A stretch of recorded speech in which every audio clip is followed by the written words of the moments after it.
Musibah banjir bandang yang terjadi beberapa waktu lalu masih menyisakan duka bagi warga yang berada di 6 kelurahan di 3 kecamatan sekota Gorontalo.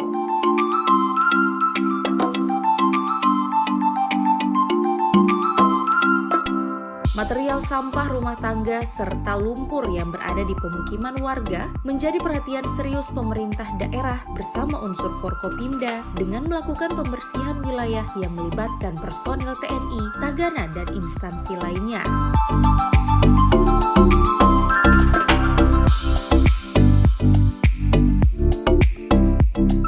Keberadaan posko dapur umum sangat dibutuhkan warga untuk memenuhi kebutuhan pangan sehari-hari, khususnya bagi warga di Kelurahan Bugis, Kelurahan Talumolo, dan Kelurahan Itilo.